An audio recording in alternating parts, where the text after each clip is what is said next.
Chapter 26. The place was narrower than expected. It was natural. It would have left a large hole in Mount Hua's finances if they had created a massive warehouse out of the 1,000-year-old cold iron. They would have never lasted this long. He kept whining every day that he had no money, yet he kept spending it to make things like this. Chung Myeong felt a surge of anger, but what could he do? He could do nothing to a dead person. Chung Myeong went inside and looked around. There were a lot of things stored here. What should he check first? Money! Chung Myeong blinked his eyes and scanned the room. It had to be here. The slush funds which Sahyung was saving. Some shining piece of gold. Riches shining brilliantly. It must be here. Chung Myeong continued to survey the room. Why? Why couldn't he see them? Chung Myeong once again scoured the inside of the storeroom. No matter how many times he rubbed his eyes, however, he couldn't find anything shiny, let alone treasures. It shouldn't be this way. No. With how frugal his Sahyung was, he must have accumulated a lot more money than any other sect leader. It would be common sense for him to plan and keep aside a certain amount of wealth to prepare Mount Hua for any unexpected scenarios. But there's no money. A great sense of defeat came over him. Fucking bastard. He didn't keep any slush funds? Chung Myeong rubbed his face. If there had been an emergency stash of money, he could have used them for any number of schemes. For the revival of Mount Hua, for buying drinks, and for buying more drinks. No, I'm purely focused on the revival of Mount Hua. Eh? Chung Myeong abandoned his lingering desires and turned his head. There were things more important than wealth. This is it. Books lined up one after another on a bookshelf on one wall.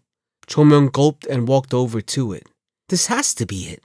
He pulled out a book from the middle and scanned the contents. As he read each line, a bright smile slowly appeared. Right! There can be no other way. As expected, the books displayed on the first shelf were books of Mount Hua, which his Sahyung kept. These documents were generally supposed to be stored in the sect leader's house, but it seemed like copies were made and stored here in case of emergencies. And there weren't just ledgers from Chung Myeong's time, but even from the previous generations too.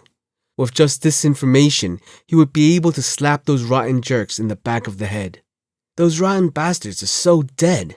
These ledgers were worth the painstaking effort he went through to open the door.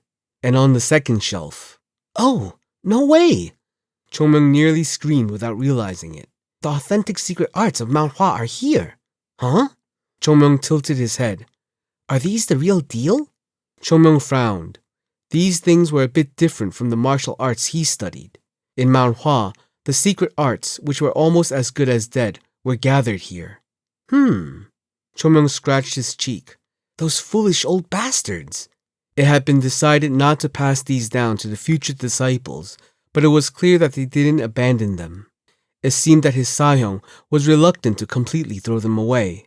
Maybe he thought it would negatively impact Mount Hua's future if they were abandoned, so he kept them here. If the first shelf full of ledgers showed the old sect leader's obligations and responsibilities to the sect, this second shelf represented his compassion and dedication. Sahyung.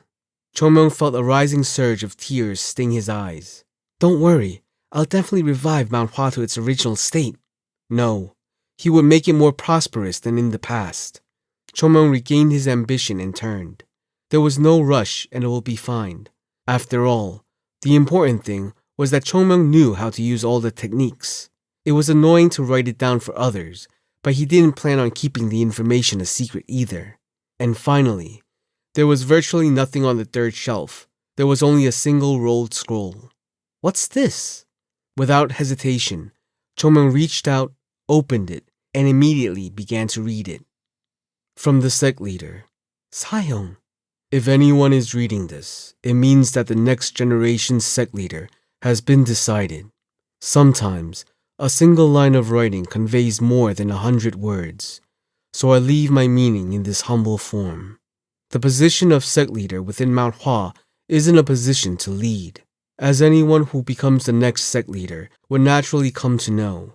The one who leads Mount Hua are the precious disciples, and they are the ones who bring growth to Mount Hua.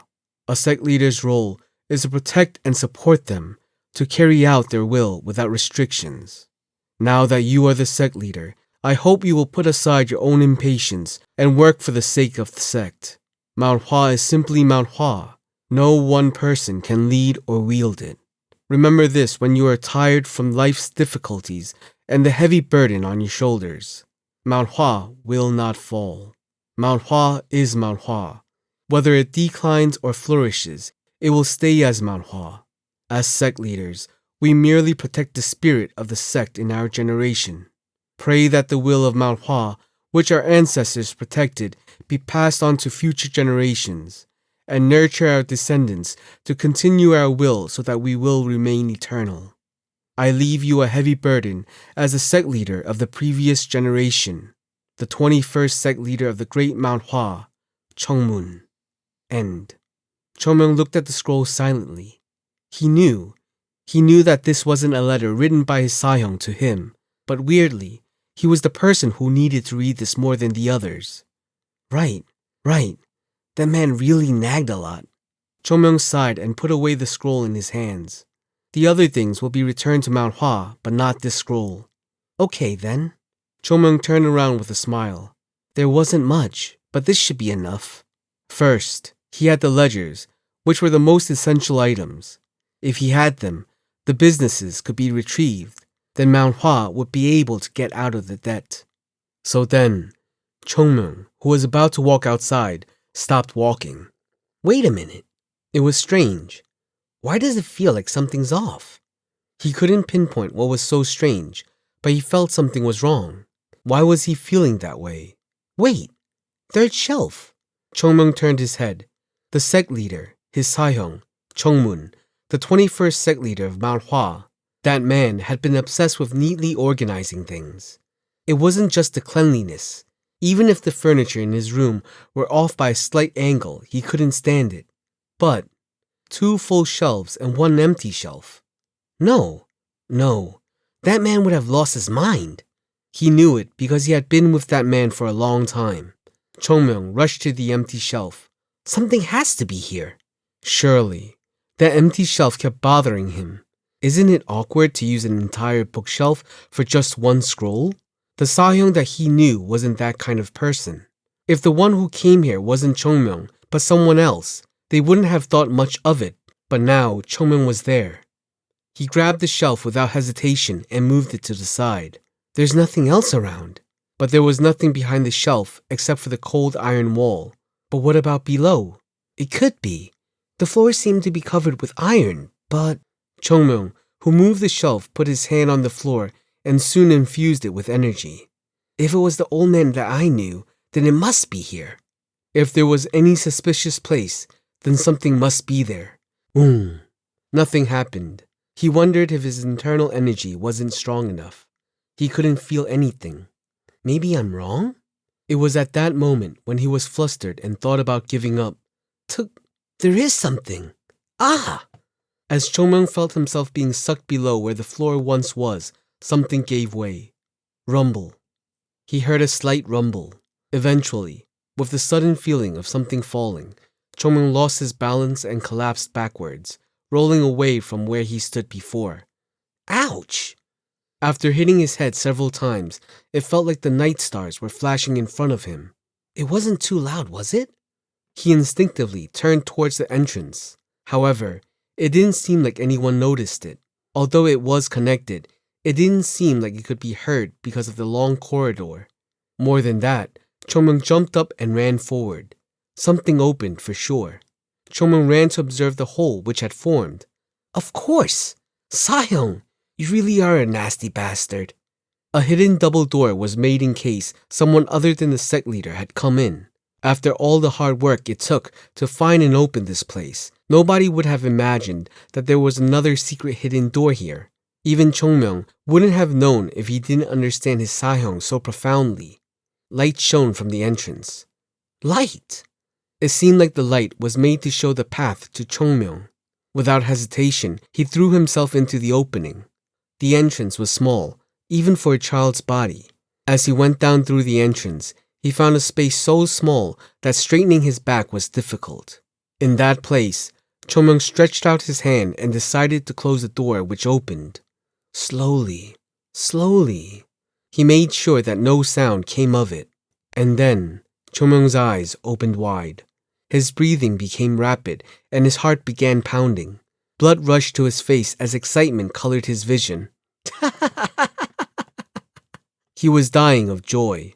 There was happiness right in front of him. Gold bars were neatly stacked on one side, and various other treasures arranged at the other. And, is this my tomb? Even unknown gems were in here. Laughter kept coming out. Even when he tried not to laugh, he couldn't control it. Right, smile, laugh. I'm finally rich. The situation, which the 21st sect leader, Chung Moon, desperately sought to avoid by taking extreme measures to guard his wealth. This was the moment when the fate and fortune of Mount Hua firmly passed into the hands of the one person who should absolutely not have it.